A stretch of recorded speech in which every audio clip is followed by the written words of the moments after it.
Лейлекте өз өмүрүн кыйган 5 келин. Андарак айылында 2023 жылдын 11 ай ичинде аялдар арасында 7 суицид фактысы катталган. Алардын ичинен 5-өө каза болгон. Алар келин болуп түшкөн үйдө социалдык жактан кыйынчылыгы бар экени жана жолдошу сыртка мигрант болуп чыгып кеткени анықталган. Өзүнө кол салган аялдардын өлүмүнүн себеби белгисиз бойдон калган. Бул айылда суицид жасаган аялдардын эң жашы 20, ал эми эң улусу 43 жашта болгон. Лейлектин Сумбула айыл аймагына караштуу Андарак айылында 1 жыл ичинде 12 кыз келин өзүн өзү өлтүрүүгө аракет кылганы кабарланган. Турмуш басылмасына аталган айыл өкмөттөн билдиришкенде, алардын 3-өө каза болуп, 9-уна ар тараптуу социалдык психологиялык жактан жардам берилген.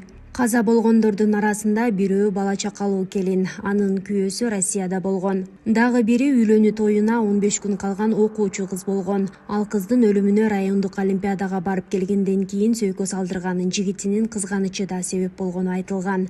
Жергиликтүүлөр кыз келиндердин мындай жолго баруусуна үй бүлөлүк чыр-чатактар менен бирге кыз келиндерге болгон ашыкча чектөөлөр, кыздардын макулдугусуз эрте турмушка берүү адаты негизги себептердин бири болуп жатканын айтышат. Аны менен бирге миграцияда жүрүп, башка менен баш кошуп алуу, телефон аркылуу жообун берүү, ажырашуулар да себеп болууда. Айылда үй-жай курууга жердин жетишпестиги да чоңкөйгөй. Сумбула айыл өкмөтүнүн башчысы Эмиль Жороев жердин жетишсиздигинен бир тамда 3-4 үй бүлө жашаганы ырас экенин айтты. Чындыгында биздин аймакта жаш үй бүлөлөр үчүн жер жок. Жаңыдан трансформация кылууга жерибиз жетишсиз. Андыктан бир короодо көпчүлүк болуп жашоого мажбур болуп жатышат. Ал эми айрым кыз келиндер өзүн өзү өлтүрүүгө барып жатканы чындык, дейт ал.